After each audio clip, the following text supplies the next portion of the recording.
Halo, perkenalkan nama saya Aji Saputra dengan NIM 2210417807 kelas F.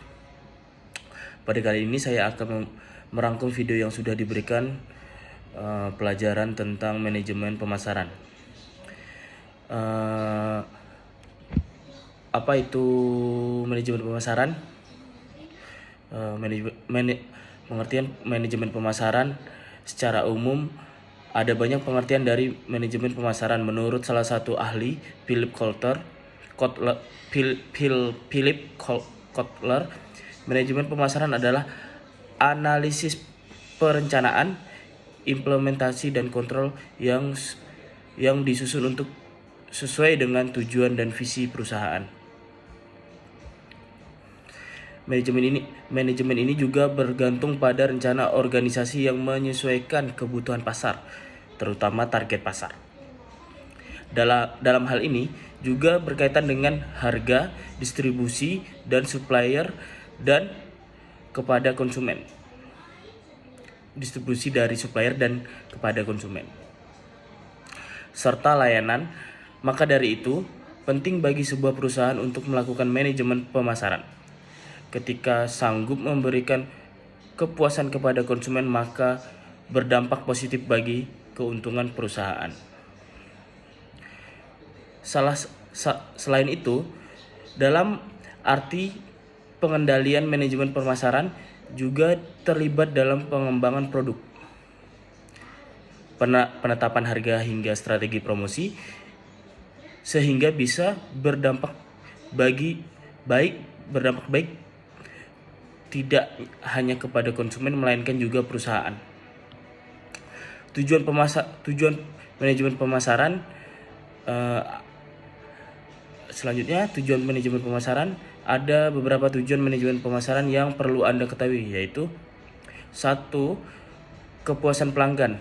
Apa yang paling dicari dari perusahaan selain laba? Sudah tentu kepuasan pelanggan. Meskipun memperoleh laba yang maksimum, tapi ternyata tidak ada kepuasan pelanggan, mestinya itu menjadi catatan penting. Maka dari itu, untuk mencapai kepuasan pelanggan, perlu strategi khusus dalam mewujudkannya. Misal, memperhatikan strategi pemasarannya, dan itu dapat ditempuh dengan cara mengelola manajemen pemasaran yang baik. 2. Menciptakan permintaan. Satu hal penting yang perlu diketahui dari manajemen ini adalah bagaimana mengelola bisnis agar muncul permintaan produk dari konsumen. Nah, sudah pasti perlu melakukan strategi pemasaran yang terukur. Salah satu contohnya dengan mengetahui preferensi konsumen. Dengan mengetahuinya, mudah bagi Anda untuk melakukan strategi pemasaran produk. 3. Target pasar. Ketika mengetahui preferensi konsumen, Anda juga bisa memahami mana yang menjadi target pasar. Jika produk Anda sama dengan kompetitor, hal yang dibutuhkan adalah menciptakan promosi yang efektif dan tepat sasaran. Iklan di sosial media dapat menjadi sarana ampuh untuk mengambil target pasar apabila mencoba melalui Instagram, Facebook, ataupun TikTok. 4. Pencitraan produk. Untuk mengenalkan sebuah produk kepada konsumen, tentunya harus melalui promosi dengan iklan yang inovatif. Namun, perlu diingat bahwa kualitas produk perlu diperhatikan dengan seksama. Jika kualitas produk baik, mudah bagi divisi pemasaran untuk mengenalkan produk, sehingga konsumen pun lebih mudah tertarik untuk membeli dari produk Anda.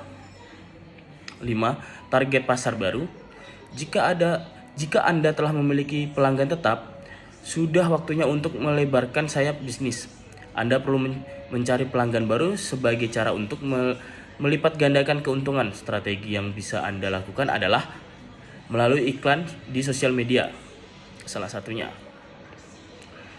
Hadirnya target pasar baru akan menambah variasi produk sebab biasanya ada permintaan produk yang berbeda.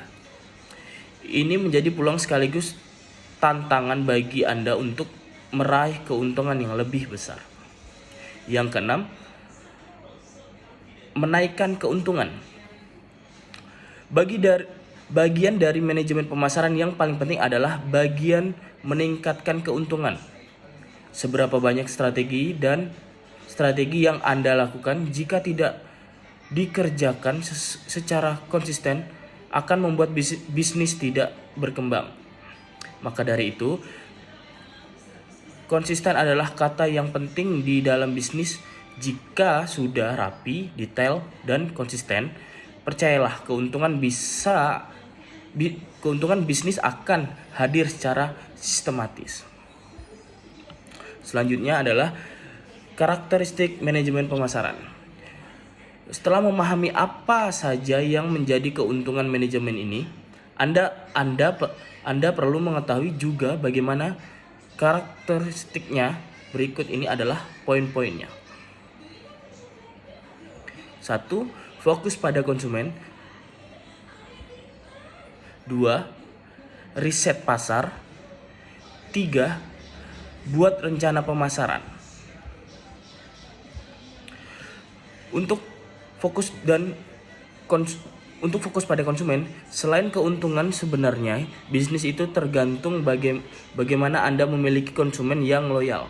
Hadirnya konsumen dengan ciri seperti itu memudahkan Anda untuk mengenalkan produk Anda. Terlebih, mereka bisa jadi influencer yang baik bagi calon konsumen yang lain. Oleh karena itu, konsumen menjadi yang terdepan dalam bisnis. Produk yang baik adalah produk yang dibutuhkan oleh konsumen. Riset pasar. Mengapa harus riset pasar? Pertanyaan ini menjadi penting karena tergantung pada kebutuhan bisnis. Namun pada dasarnya ketika memulai bisnis Anda perlu melakukan riset pasar. Riset ini untuk menentukan siapa target pasar, berapa jumlah yang ideal untuk mengelola produk.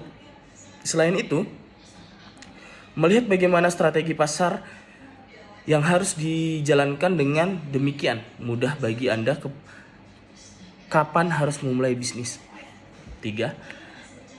Yaitu buat rencana pemasaran.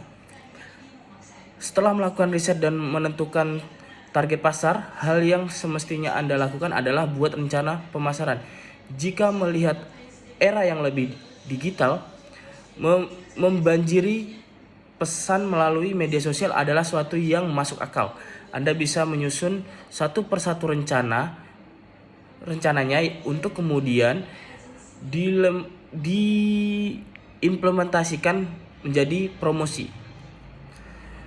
Ketika Anda memahami apa itu pengertian dari manajemen pemasaran serta tujuan dan karakteristiknya, Anda siap berbisnis. Jika bisnis Anda ingin lancar, teruslah melakukan sistem-sistem yang ada dalam manajemen pemasaran. Sekian dari saya, itu adalah ringkasan materi dari manajemen pemasaran. Mohon maaf jika ada salah kata. Selamat malam dan terima kasih. Assalamualaikum.